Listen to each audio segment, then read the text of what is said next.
Para você que acompanha o canal, já deve ter notado que a gente adora trazer histórias diferentes, curiosidades que surpreendem e lugares que quase ninguém fala. Mas tem um cantinho especial nesse planeta que consegue deixar muitos desses lugares bem para trás. Então, se você acha que já viu de tudo nesse mundão, é porque ainda não chegou à Tanzânia.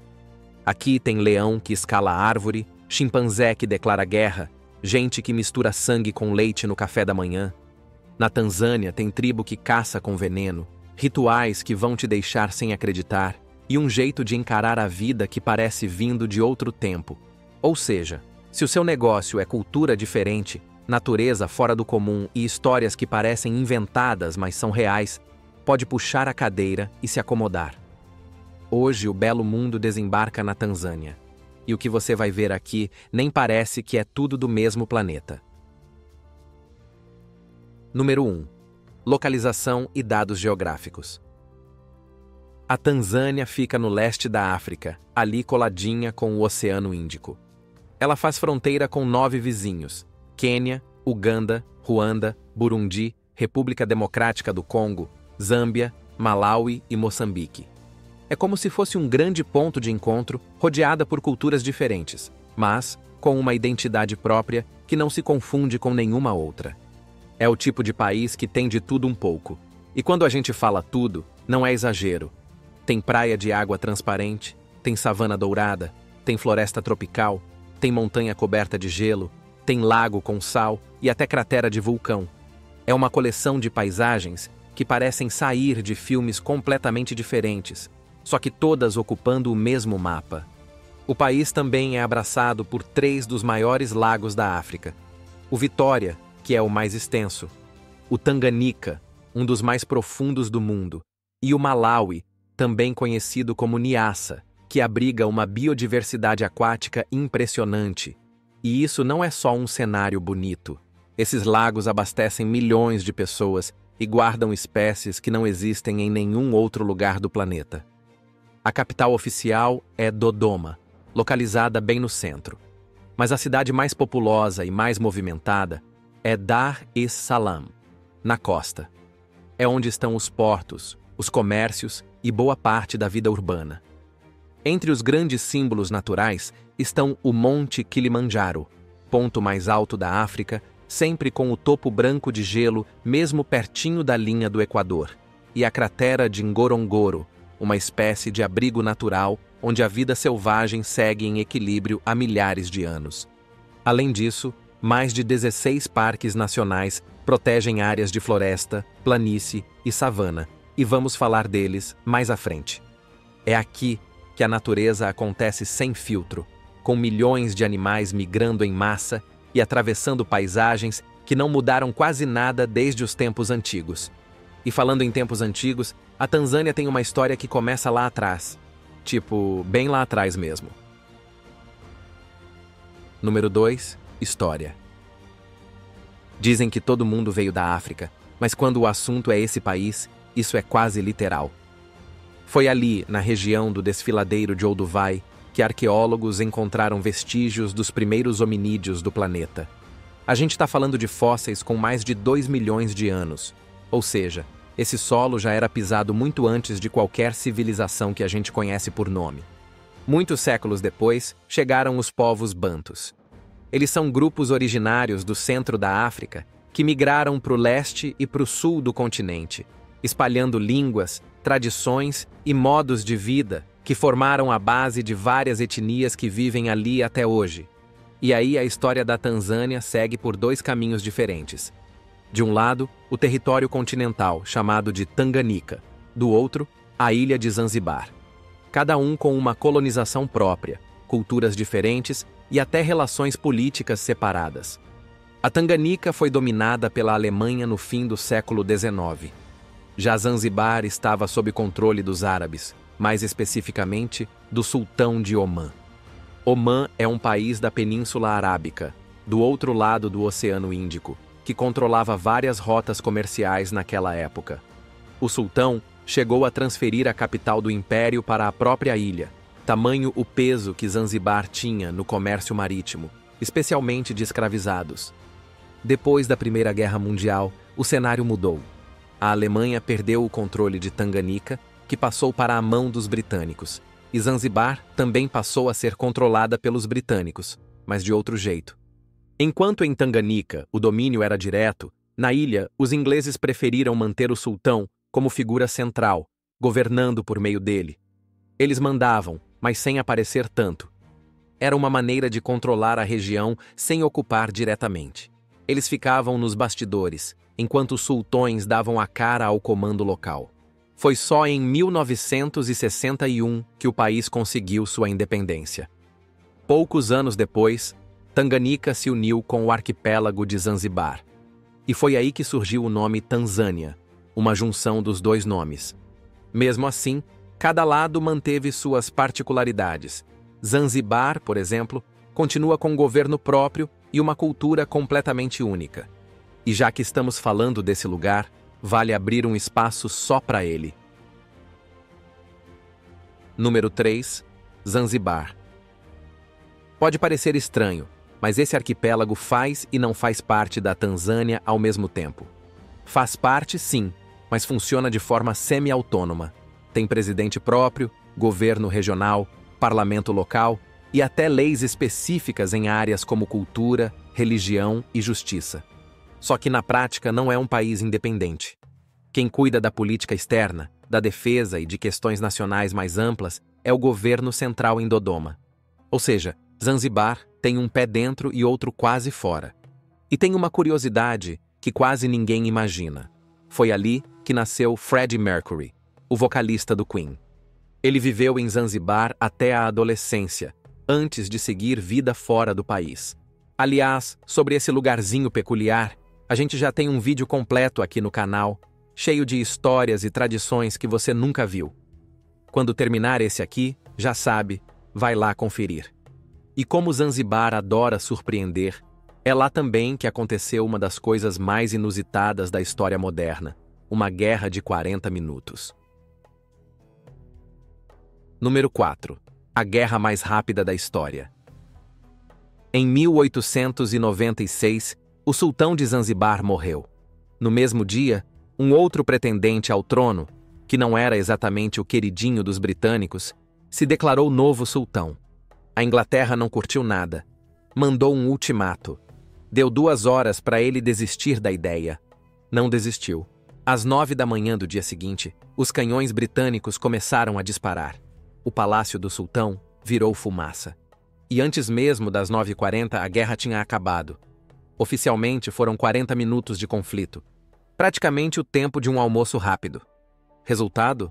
Um novo sultão, um país ainda mais controlado pelos britânicos e a guerra mais curta já registrada na história da humanidade.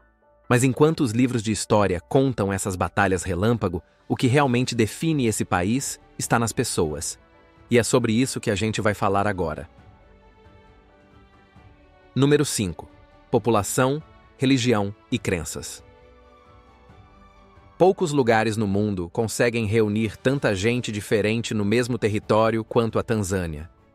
São mais de 65 milhões de habitantes, divididos em mais de 120 grupos étnicos que convivem lado a lado, cada um com sua própria língua, seus costumes, suas crenças e seu jeito particular de enxergar a vida. A língua oficial é o Swahili, ou Kiswahili, no nome original. Ela não só conecta as pessoas dentro da Tanzânia, como também é falada em países vizinhos como o Quênia, Uganda e partes do Congo. Mas o inglês também aparece bastante, principalmente no governo, nas escolas e nos negócios. Mas essas não são as únicas. Estima-se que existam mais de 100 línguas faladas por lá, ou seja, a comunicação ali é quase um exercício diário de adaptação. Na religião, a diversidade segue firme. O cristianismo predomina no interior do país, enquanto o islamismo é mais forte nas regiões costeiras e nas ilhas como Zanzibar. E mesmo com essas grandes religiões presentes, muitas comunidades seguem firmes nas crenças tradicionais africanas, aquelas que colocam a natureza, os ancestrais e os rituais espirituais no centro da vida. Em determinados lugares, é comum o uso de banhos de ervas, amuletos e versos do Alcorão em rituais de purificação e proteção. Os amuletos, chamados hirizi, são usados no corpo como escudos contra a inveja, doenças ou qualquer energia negativa. E é justamente essa mistura de origens e crenças que molda o jeito como os tanzanianos vivem o dia a dia, se cumprimentam, se relacionam e até escolhem com quem casar, como veremos a seguir. Número 6. Costumes, etiqueta e tradições. Na Tanzânia, o jeito como as pessoas se relacionam no dia a dia segue um código de respeito que, à primeira vista, pode passar despercebido, mas que é levado muito a sério por quem vive ali. Cumprimentar alguém, por exemplo, não é só uma formalidade, é um ritual. As mãos se encontram com firmeza e podem permanecer unidas por alguns segundos a mais do que o costume ocidental.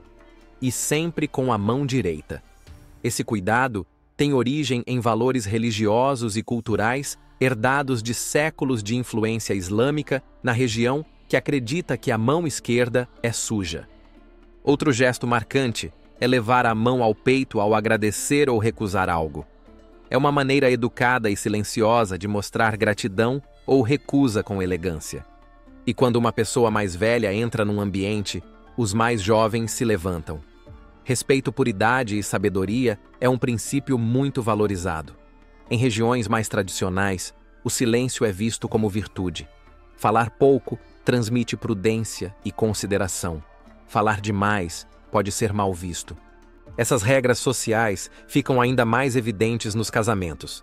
Nas regiões rurais, muitos casamentos ainda são arranjados pelas famílias. Depois que o pedido é aceito, começa uma série de rituais que pode durar vários dias. Tem apresentação das famílias, bênçãos dos anciãos, distribuição de tecidos e até cerimônias separadas entre homens e mulheres. Em algumas regiões, o casamento tradicional envolve a entrega de vacas como dote e o número de animais varia conforme o acordo entre famílias, ou, como dizem por lá, o preço da noiva. E se o casamento já revela muito sobre os valores da Tanzânia, espera só ver os rituais que fazem parte da vida por aqui. Número 7. Rituais. Na Tanzânia, cada etapa da vida carrega um ritual, uma cerimônia ou um gesto simbólico que liga o presente aos antepassados. Da infância à velhice, os costumes ganham contornos únicos, moldados pelo tempo e pela tradição. Entre os Maasai, um dos povos mais conhecidos do país, o início da vida adulta não chega com discurso nem festa.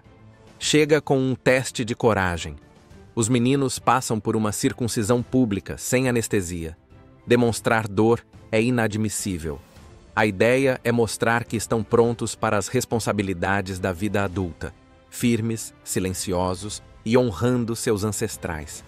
Esse mesmo grupo também mantém outro costume que costuma chocar quem vê de fora, mas que tem um peso simbólico enorme: o consumo de sangue fresco de boi misturado com leite. Eles fazem isso em momentos marcantes, como nascimentos, casamentos, doenças ou cerimônias de fortalecimento. O sangue é extraído sem sacrificar o animal e representa energia vital, conexão espiritual e renovação. Outros povos, como os Zaramo e os Makonde, realizam cerimônias com dança, máscaras esculpidas e transe espiritual.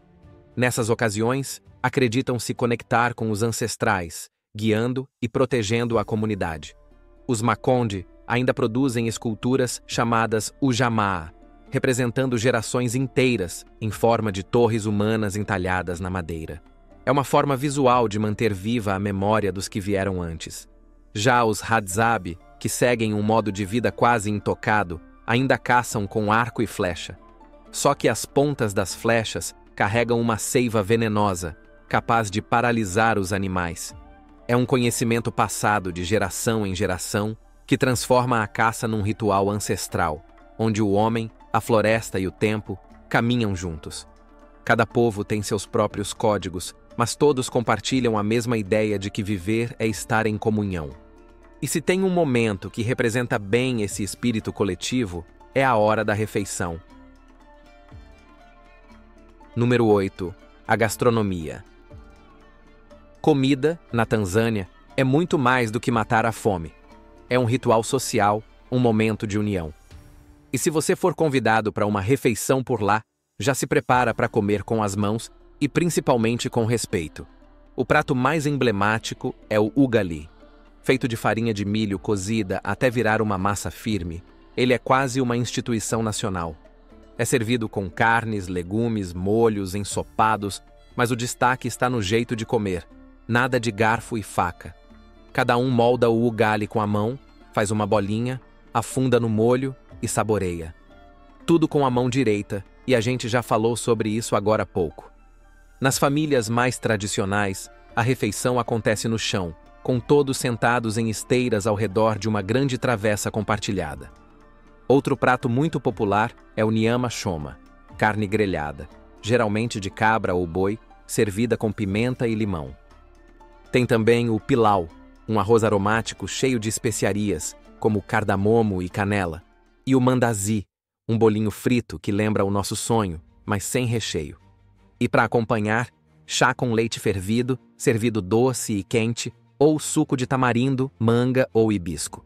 Agora que você já conheceu a história, já conheceu o povo, costumes, tradições e comida boa, é hora de conhecer o cartão postal. Aqueles com paisagens grandiosas que parecem saídas de um documentário da National Geographic. Número 9. Lugares. É nesse país que ficam alguns dos cenários naturais mais icônicos do mundo.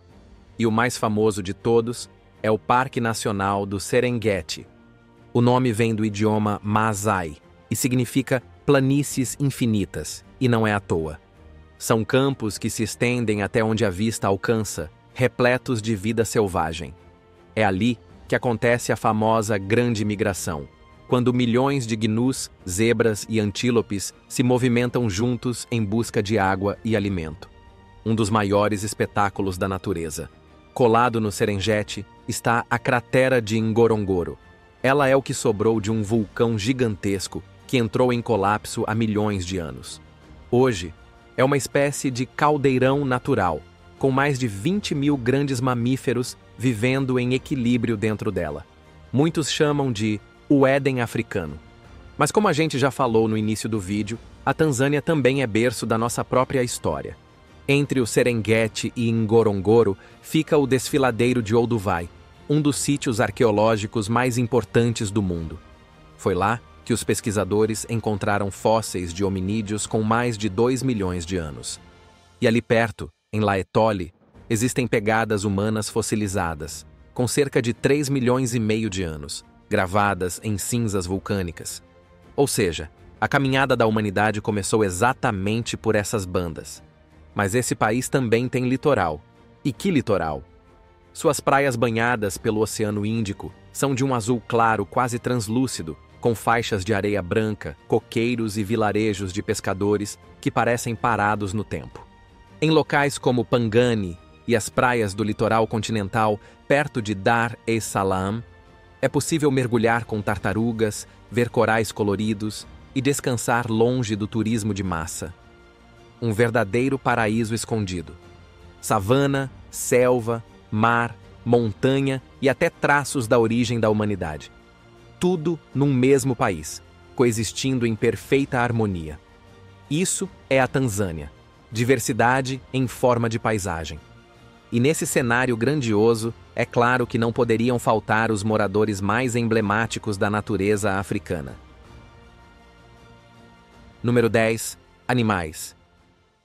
Continuando nosso passeio pela Tanzânia, nada mais justo do que falar dos verdadeiros protagonistas das savanas, os animais.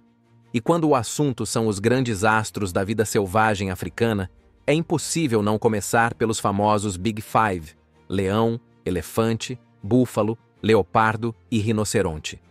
O termo nasceu na época da caça esportiva, mas hoje virou símbolo de conservação e de turismo responsável. Ver os 5 num mesmo safari é quase como completar um álbum de figurinhas raro. Entre todos, o leão sempre chama mais atenção. Mas na Tanzânia, ele surpreende até os mais experientes. É que aqui, especialmente nas regiões do Lago Manyara e do Serengeti, alguns grupos desenvolveram o hábito incomum de subir em árvores. E não, isso não é comum entre leões.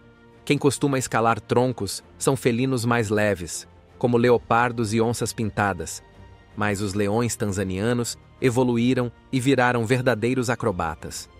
Os especialistas acreditam que esse comportamento surgiu por uma mistura de razões: fugir do calor escaldante do chão, escapar de insetos como as moscas tsetse e, claro, ganhar uma posição privilegiada de descanso e vigilância.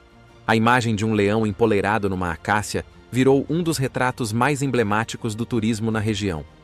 E já que a gente está falando de animais em cima de árvore, que tal chimpanzés que entram em guerra?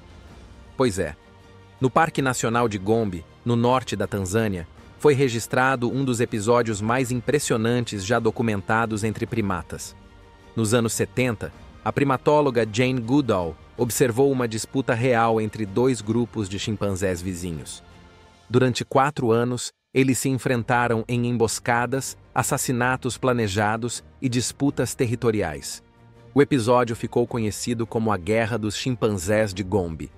Foi a primeira vez que a ciência comprovou, com registros detalhados, que primatas não humanos eram capazes de organizar conflitos armados, com estratégias, alianças e até retaliações.